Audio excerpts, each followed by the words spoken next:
Hello friends, this is Oscar. Let's talk about artificial intelligence with Python and TensorFlow, specifically convolutional neural networks, which are often used for image processing. In this experiment, we want to analyze over 26,000 images and identify certain features in them. We start by defining our first model architecture, which consists of a input layer and output layer and 6 hidden layers for image processing. We continue to define additional models to see if we can identify improvements. And we design a second model that is similar, but it has 2 additional hidden layers with the purpose to extract additional features from the images and be able to eliminate some of the spatial dimensions from those images. That basically means that we want to be able for our model to be more accurate in identifying and processing the images. Now that we have our models defined, we're going to do a live run of our second model. And what we want to notice here is that as our model is actually training, we'll be able to pick up some of the performance out of it. So for example, in the first run, we can see the numbers, and we can see that our model has a loss of 3.4 and an accuracy of 0.25, which are very low numbers, very low accuracy and fairly high loss. So these are not good numbers. But what we're doing right now is that we're training our models, and we're going to run this for 10 cycles. And what we need to track is we can see that our model is learning and is improving.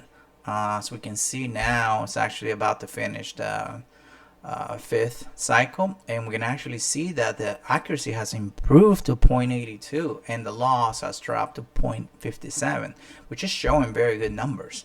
So we continue to train our model, and we're going to let it run up to 10 cycles. But we're going to go back to our first model, and we're going to look at some of the numbers.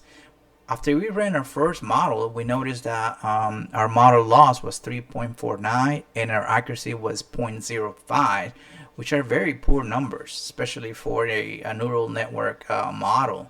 We want our numbers to be a lot higher than this, right? We're aiming for accuracy to be 0.1, but that, 2 to 1, but that's perfect and that's hard to get.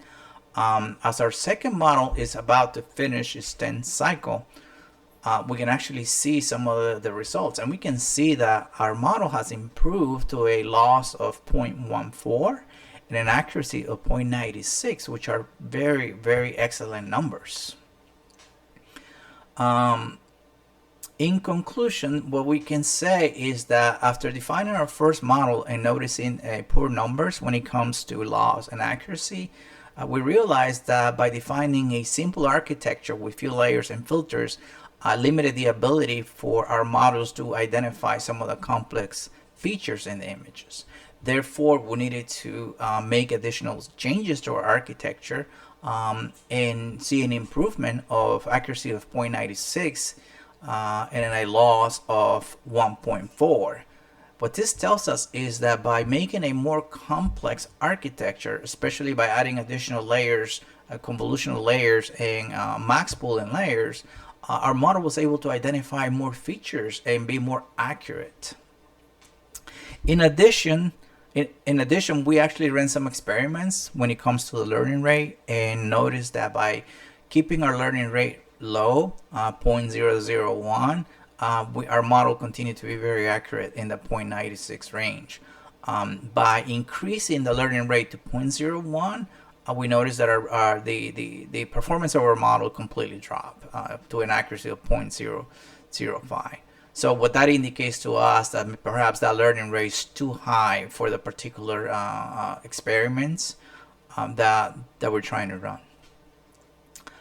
I hope this introduction to neural networks and this experiment gives you some insights about artificial intelligence.